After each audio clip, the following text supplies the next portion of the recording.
नमस्कार, face to face with प्रकाश कार्यक्रम देख रहे हैं और फिलहाल जिस तरीके से बिहार या फिर पूरे देश कोरोना काल से गुजर रहा है और फिर लॉकडाउन की स्थिति के बाद अभी हम लोग अनलॉक फेज़ 1 की दौर से गुजर रहे हैं और फिलहाल अभी हमारे साथ मौजूद हैं बिहार राज्य खाद्य आयोग के चेयरमैन विद्यानंद विकल जी।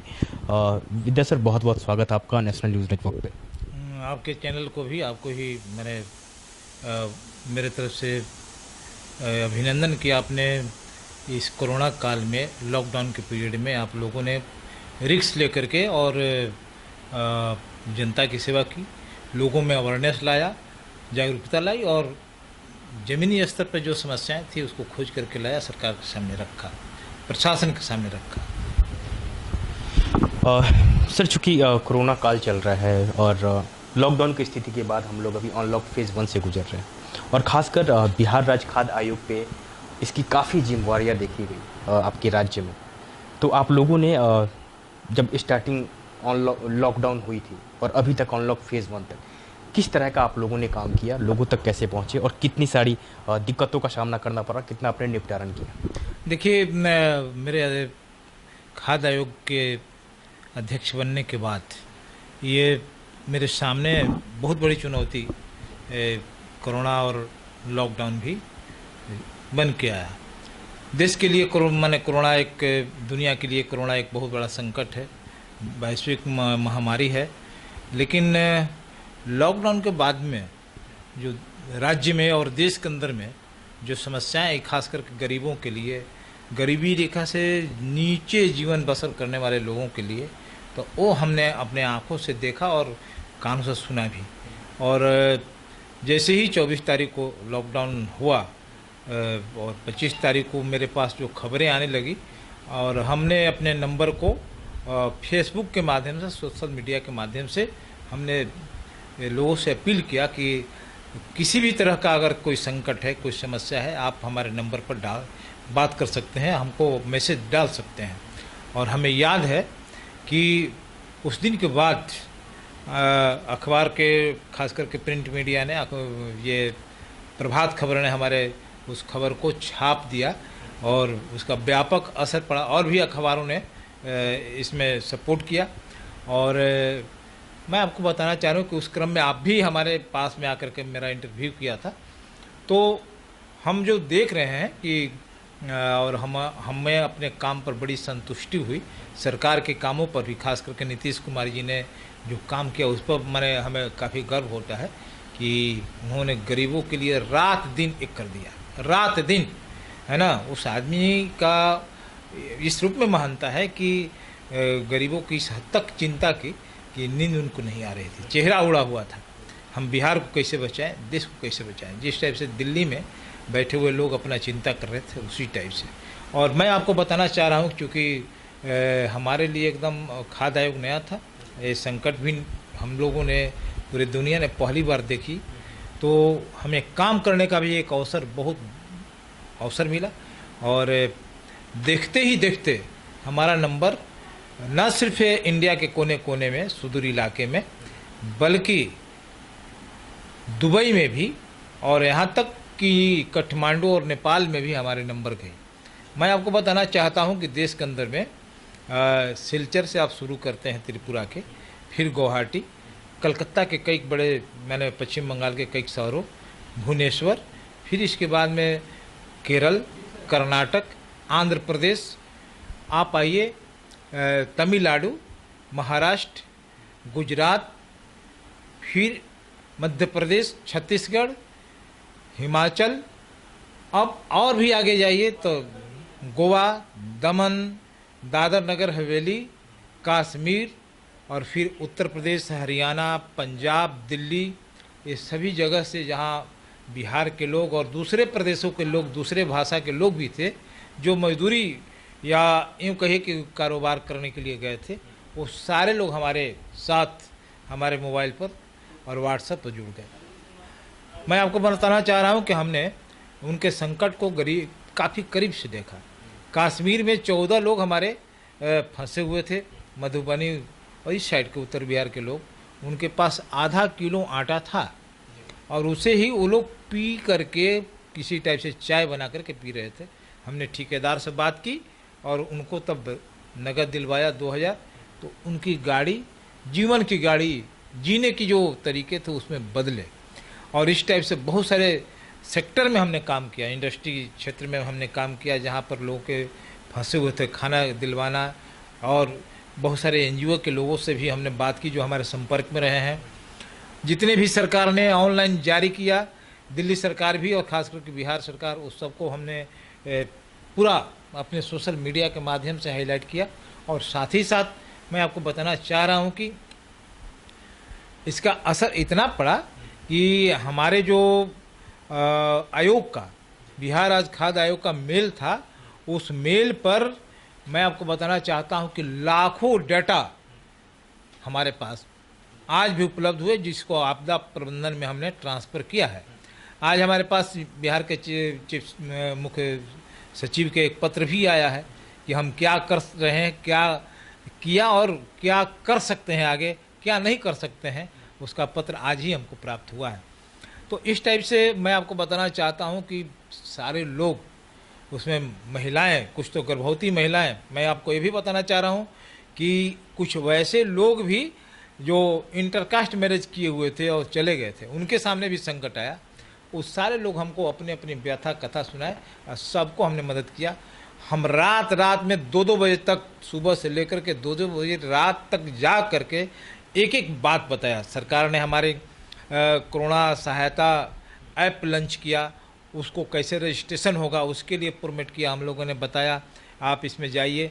और मान लीजिए कि जहाँ पर समूह था मजदूरों का, श्रमिकों का, वो लोग बोले कि भाई हमको आपने कहा तो हम अप्लाई किया, उस आधार पर हमें 1-1 हज़ार रुपया आ गया, लेकिन फलना आदमी का, अमुक आदमी का नहीं आया। तो हमने पूछा कि आखिर कारण क्या है। 2 कारण हो सकता है, ये तो मिसमैचिंग होगा, दूसरा आपका आधार ठीक नहीं होगा। तो लोग बता रहे थे कि हाँ हमारा बैंक अकाउंट जो है वो बम्बे का है, बिहार का नहीं है। तो हमने कहा कैसे मिलेगा। दूसरा बात कि हमारा आधार जो है उत्तर प्रदेश का है, वो कैसे होगा, बीबी का आधार जो है बिहार का है। इस टाइप से जो है बातें सामने आई, लेकिन बड़े पैमाने पर लोगों का हो गया। दूसरा, हमने उस फेज में प्रवासियों के लिए जो काम किया, वो काम था कि उनको कैसे लाया जाए बाहर, ये दबाव थी। एक से एक वीडियो हमारे पास भेज रहे थे लोग, संकट का भी। कुछ लोग तो ऐसे कर रहे थे कि सर आप हमारा वीडियो रिसीव कर लीजिए, आपको देखने से हमारी भूख और बीमारी सब मिट जा रही है, सारे संकट। और हम पूरा उन लोग के मनोबल को हाई करते थे। रात रात तक उन नौजवानों का जो ग्रुप है हमको सुनता था, हमसे बात करता था। एक काम हमने किया। और मैं आपको बताना चाह रहा हूँ कि केरल में हमारे जो लोग थे फंसे हुए, वो लोगों ने हमसे जब बात किया तो हम उनको मदद करने के लिए हमने पहले कहा कि आप एक कागज़ पर अपने आवेदन, आधार और मोबाइल नंबर डालिए, क्योंकि रेलवे की यात्रा करने के लिए, चाहे कहीं जाने के लिए, यही एक प्रमाण है। तो उन लोगों ने एक काम को किया, और नियर के स्टेशन आपका कहाँ है, कहाँ जाइएगा, ये सारी बात। और यहाँ सरकार में भी हमने एडवोकेसी करते रहा, हम खास करके माननीय मुख्यमंत्री जी के पास, चीफ सेक्रेटरी के पास, उनके जितने सचिव हैं उनके पास हम अपने मैसेज को भेजते रहा लगातार कि हम यह काम कर रहे हैं। और इसका रिजल्ट ही है कि लाने के लिए भी, मजदूरों को यहाँ लाने के लिए उन्होंने पहल किया मुख्यमंत्री जी ने। हम सुशील मोदी जी को भी बधाई देना चाहेंगे कि उन्होंने भी इनिशिएटिव लिया यहाँ पर। और भारत सरकार जो है, जो भी हमारे प्रधानमंत्री हैं, गृह मंत्री हैं, उन लोगों ने रोल किया। तो हम एक फॉर्मेट जारी किया उन मजदूरों के लिए, जिसमें उनका सीरियल नंबर था। एक फॉर्म में 10 आदमी का कम से कम 1 से 10 आदमी भर सकते हैं, और नाम था, उनके मोबाइल नंबर था, वो कहाँ पर हैं, फिर किस जिला में आएंगे, उनके आधार नंबर। और हमने कहा कि भाई ये संबंधित जो थाना है, उस थाना में आप जाके रजिस्ट्रेशन के लिए प्रयास कीजिए, इसलिए कि ऑफिस, कार्यालय जितने हैं, स्टेशन सब लॉकडाउन में बंद है। अगर खुला है तो हॉस्पिटल और पुलिस थाने। तो हमने कहा कि वहाँ पर जाइए, आप रजिस्ट्रेशन कराइए। केरल में सबसे ज़्यादा, फिर इसके बाद में तमिलनाडु और कर्नाटक, इस सब में सपोर्ट मिलने लगा, अन्य जगह भी सपोर्ट मिलने लगा। तो इसका एक देखे कि बड़ा प्रभाव पड़ा। और हमने उसमें अपने आयोग का ये डाल दिया था, ईमेल, अपना भी ईमेल डाले थे, व्हाट्सएप भी डाले थे। तो हमारे व्हाट्सएप में भी आज भी लाखों के तादाद में लोगों का डाटा है जो ट्रांसफ़र किए हैं। और हमारा आज ही बात हो रही थी कि मेल जो है, कंप्यूटर इतना भर गया है कि जब तक डिलीट नहीं करेंगे नया कोई अपडेट नहीं आ सकता है। उसके लिए भी हमने कोरोना जो है लॉकडाउन और कोरोना लॉकडाउन और आयोग के पहल इस नाम से एक डॉक्यूमेंट हम चाह रहे हैं बनाना, लेकिन वो कई के मैंने फाइल में वो तैयार होकेगा, लेकिन फिर भी हम प्रयास करने के लिए आज निर्देश दिया है। तो एक तो काम हमने प्रवासियों के लिए उनकी अवेयरनेस, उनके देख रेख कई सारा चीज़।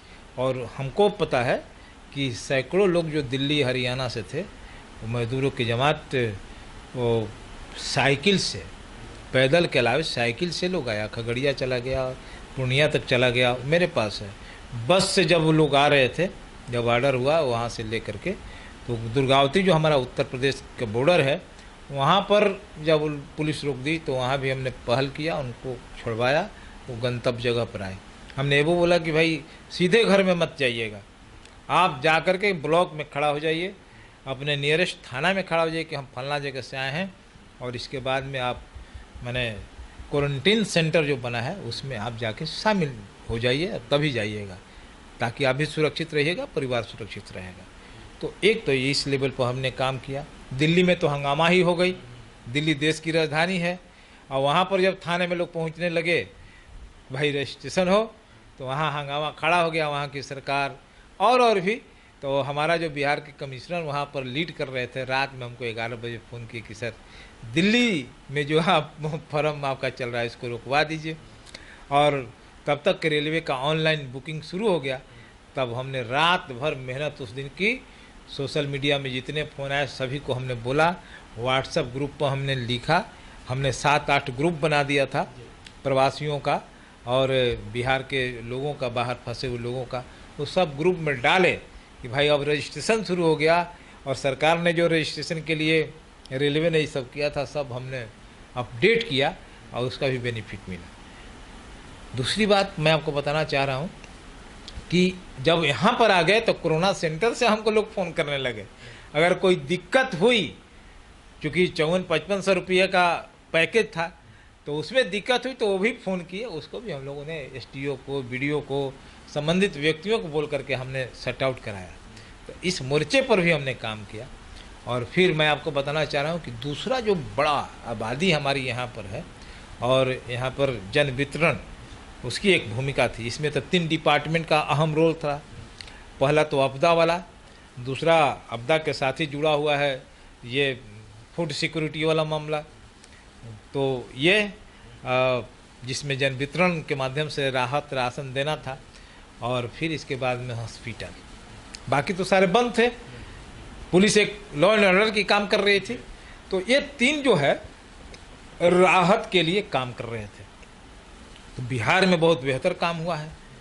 और मैं आपको बताना चाह रहा हूँ कि लेकिन एक ग्रुप है, एक ग्रुप बिहार के अंदर भी, चाहे वो व्यवसायिक वर्ग है, व्यवसाय के मतलब कई तरह के व्यवसायिक लोग हैं, उन लोगों ने अपना धंधा शुरू कर दिया कि राहत को जो है गरीबों के बीच में, हकदारों के बीच में नहीं पहुंचा के कहीं दूसरे मार्केट में, है ना, उसको डंप कर दिया जाए।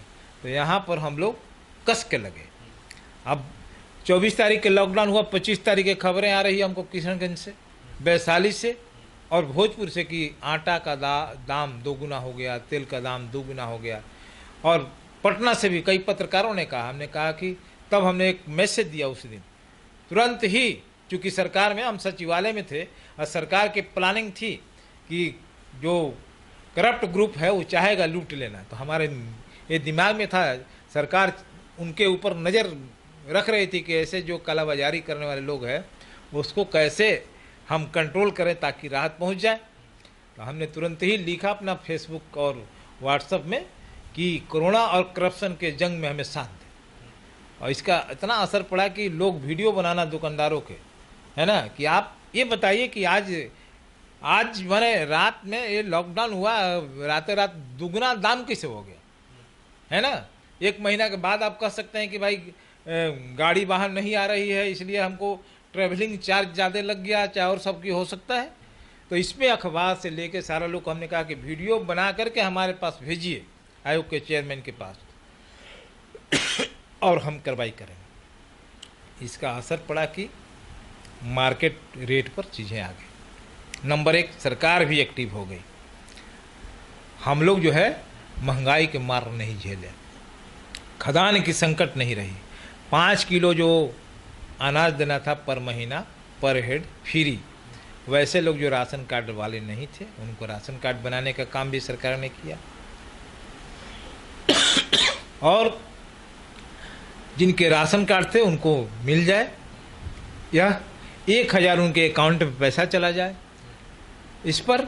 और रेगुलर जो राशन मिल रहे हैं 2 रुपये 3 रुपये किलो, चाहे अंत्योदय परिवार रहे या अन्य कार्डधारी, उनको इसका लाभ मिल जाए और कोई भूखे नहीं रहे।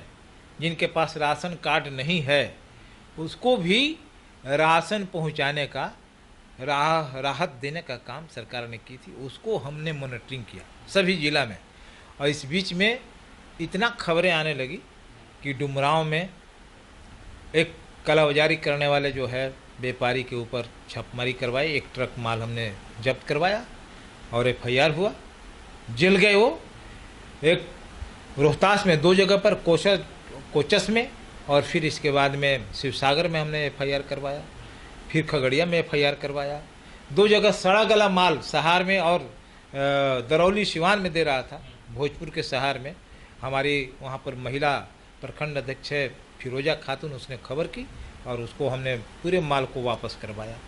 और प्रमुख जो है दरौली में सिवान जिला का, उसने खबर किया, तो वहाँ भी हमने कहा मार्केटिंग अफसर को और ADSO को हमने बोला कि मैं उस चावल का भात बनवा देता हूँ, पचाने की बात अलग है, आप खा के बता दीजिए, खा लीजिएगा तो मैं बंटवा दूँगा, और नहीं तो वापस कीजिए। तो वापस हुआ। और इस टाइप से हम लोगों ने बहुत सारी चीज़ों को किया है और हमें बहुत संतुष्टि है कि जो भूख से मौतें होती और जो संकट झेलते, कोरोना के जो प्रभाव पड़ता, कुपोषण के जो प्रभाव पड़ता, उसको बिहार में हम लोगों ने रोक दिया, बिहार में रोक दिया। और जो लोग भी आए हैं बड़े पैमाने पर लाखों की तादाद में, उनके लिए भी एक बेहतर काम जो है हम लोगों ने किया है, समझे ना। हम माननीय मुख्यमंत्री जी को बधाई देते हैं कि कोरोना और लॉकडाउन से निपटने के लिए जो दिन रात सरकार, उनके अधिकारी जिस टाइप से काम किया, मैं भी काम किया हूँ उनका छोटा एक मैंने कार्यकर्ता होने के नाते, ऐसा काम देश के किसी दूसरे जगह दूसरे मुख्यमंत्री ने नहीं किया है। तो बेहतर काम हुआ है और उसका परिणाम भी बेहतर होगा।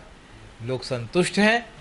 अब कुछ लोग तो भाई राजनीति करने वाले हैं, करते रहे, हम लोग को उस पर ये उनका करना है, लेकिन सुनने वाला कौन है? यहाँ सुनेगा नीतीश कुमार जी को, एक बाद में छोटका कार्यकर्ता उनका है विद्यानंद विकल, उनको सुनेगा, और किसी को सुनने वाला है। सर एक दूसरा सवाल आता है, जिस तरीके से सुप्रीम कोर्ट ने आज आदेश कुछ दिन पहले जारी किया था कि उन्होंने दलितों के लिए जो ये क्रीमी लेयर की आरक्षण की बात की गई है, तो चूंकि आप ST/SC आयोग के भी एक्स चेयरमैन रह चुके हैं, तो कैसे देखते हैं इसको? देखिए, मैं आपको बताना चाह रहा हूँ कि आरक्षण पिछले मैंने 8-10 सालों से एक विवाद के दायरे में आते जा रहा है। कभी कोई बोल देता है कि आरक्षण समाप्त किया जाता है, फिर कोई कहते हैं उच्च स्तर के लोग ही कि ना आरक्षण रहेगा। मैं आपको साफ साफ बताना चाह रहा हूँ कि कभी प्रोन्नति में आरक्षण की बात होती है, कभी इसको हटाने का, कभी SC/ST एट्रोसिटी एक्ट जो है उसको विलोपित करने का, लेकिन इसमें सबसे ज़्यादा जो विवाद खड़ा हो रहा है वो सुप्रीम कोर्ट के माध्यम से हो रहा है। अब कोई ना कोई सिविल अपील एक्ट दायर कर देता है, उस पर सुनवाई कर देते हैं। तो पिछले दिनों भी होते रहा है, और हाल फिलहाल में अभी जो एक हुआ है, मैं बताना चाह रहा हूँ कि आंध्र प्रदेश और तेलंगाना राज्य के एक सिविल अपील की सुनवाई करते हुए ये जो हमारा सुप्रीम कोर्ट है उसके जज हैं अरुण कुमार मिश्रा जी और सुभाष रेड्डी जी, सुभाष रेड्डी जी ने, तो उन्होंने जो सुनवाई किया है 22 अप्रैल को, उसमें ये निर्णय दिया है भारत सरकार को कि SC/ST के जो आरक्षण है ना, एक तो आरक्षण ये मौलिक अधिकार नहीं है, ये एक विवाद का कारण है। मैं कह रहा हूँ कि एक सेंटीमेंट है, ये मौलिक अधिकार है, मिलना चाहिए। तो यह एक टिप्पणी करना जब एक संकट में देश हो तो ये कहीं से उचित नहीं, ना उचित नहीं है। एक तो ये बात हो गई। दूसरी बात कि इन्होंने कहा कि भाई SC/ST के जो आरक्षण है इसमें संशोधन की ज़रूरत है और क्रीमी लेयर लगाने की बात, तो इस पर देश के अंदर में एक भिन्न भिन्न तरह के मत आ रहे हैं। एक कहीं ना कहीं बातें आ रही है कि हमारी आरक्षण समाप्त हो रही है। ये आमतौर पर दलितों में बात है। बात तो यहाँ तक है कि भाई संविधान भी समाप्त कर दिया जाएगा और कोई दूसरा संविधान आ जाएगा। तो इस चर्चा में अपना टुकड़े टुकड़े की चर्चा लोगों के बीच में है। तो इस मामले पर हम भी इसे गंभीरता से लिया है और 1 जून को हमने इस नया निर्णय के संदर्भ में भारत सरकार को हमने पत्र लिखा है, राष्ट्रपति को पत्र लिखा है। 1 जून को मेरा पत्र ईमेल के माध्यम से चला गया है और हम अपने पक्ष को रखे हैं। मैं आपको बताना चाह रहा हूँ कि आरक्षण पर जो डिबेट चल रहे हैं वो डिबेट को समाप्त करना ही चाहिए। और हमारे जो मुख्यमंत्री हैं नीतीश कुमार जी, ये सामाजिक न्याय के वास्तविक हकदारों की लड़ाई लड़ते हैं। हमारे नेता हैं RCP सिंह जी, जो इस सब मामले पर बड़ी गंभीरतापूर्ण तरीके से इनिशिएटिव लेते हैं। और हाल फिलहाल में जो लॉकडाउन समाप्त हुआ तो हमारी 4 तारीख को उनके साथ RCP सर के साथ बातचीत हुई थी और उन्होंने एक बात बड़ी गंभीरता के साथ, चूँकि वो गांव में थे और पूरी चीज़ को जान नहीं रहे थे, उनका फोकस कुल मिलाकर के था कि भाई हमारा सरकार राहत राशन जो चला रही है ये सेफ जोन में रहे, लोग सेफ जोन में आए और सुरक्षित हो। तो इस बिंदु को उन्होंने टच नहीं किया था। लेकिन जैसे ही हमने चर्चा की तो उन्होंने पूछा कि ये बताओ कि भाई किस जज ने किस तारीख को जजमेंट दिया। तो हमने बोला कि ये सुप्रीम कोर्ट के जो अरुण कुमार मिश्रा जी हैं न्यायमूर्ति और सुभाष रेड्डी ने ये निर्णय दिया है। चेब्रलू लीला प्रसाद राव व अन्य बनाम आंध्र प्रदेश और तेलंगाना राज्य के सिविल अपील पर उन्होंने सुनवाई किया है और उसी आलोक में निर्णय आया है। तो उन्होंने एक बात और कही, हमें भी लगा कि ये तो सुप्रीम कोर्ट ने टिप्पणी करके दे दिया भारत सरकार को कि इस पर विचार कीजिए, लेकिन भारत सरकार ने अभी उस बिंदु पर सुप्रीम कोर्ट के निर्णय के आलोक में आज की डेट में कोई निर्णय नहीं लिया है। वो निर्णय यथावत है। तो हमारी सरकार, खास करके मुख्यमंत्री नीतीश कुमार जी, RCP सिंह जी, पिछले दिनों प्रोन्नति में आरक्षण के मामला हो, 2011-12 में उत्तर प्रदेश में मायावती सरकार के जब सुप्रीम कोर्ट में एक अपील की थी और हारी, और उस समय मायावती जी के उस मामले में राजेश कुमार थर्मल पावर के जो मामला था उसमें जब प्रोन्नति में आरक्षण समाप्त हुआ SC/ST के, तो बिहार पहला राज्य था जो अपने राज्य में लागू किया। सारे लोगों को प्रोन्नति में आरक्षण जारी रखा, लेकिन फिर बिहार में जो है हाई कोर्ट में लोग गए उस निर्णय के खिलाफ सरकार के, फिर वो सुप्रीम कोर्ट में ले गए। सुप्रीम कोर्ट में कई राज्यों के जो मामले थे प्रोन्नति के मामले में, उसकी सुनवाई जब करते हुए निर्णय आया 2018 में, तो हमने लिखा पत्र और बातचीत भी हुई। यहाँ पर जितने भी दलित महादलित के नेता थे, मंत्री थे, CM हाउस में मीटिंग हुई, बात को उठाया गया और मुख्यमंत्री ये सारे पेपर मंगा करके अनुसूचित जाति के जो अधिकारी हैं IAS, उनकी एक टीम बना दी। अब 20 जुलाई 2018 को फिर प्रोन्नति में आरक्षण को उन्होंने लागू किया।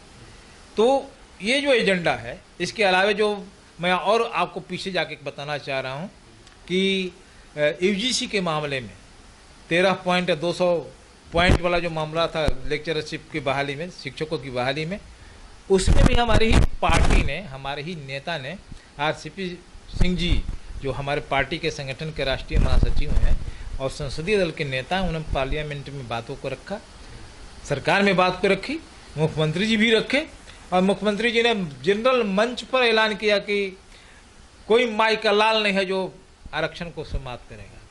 समझे कि नहीं? ऐलान किया। हम लोग भी एकदम मजबूती के साथ, तो आज आरक्षण लागू है बिहार में। और हम समझते हैं कि ये जो मामला आया है, ये मामला पर भी हमारी जो पार्टी है, हमारे मुख्यमंत्री हैं, राष्ट्रीय अध्यक्ष हैं पार्टी के, नीतीश कुमार समझौता नहीं करेंगे, निश्चित रूप से इसका रास्ता निकाल लेंगे। प्रधानमंत्री, गृह मंत्री या संबंधित जो मंत्री हैं उनसे मिलकर रास्ता निकाल लेंगे। तो ये रास्ता निकलेगा, चूँकि ये सेंटिमेंटल चीज़ है।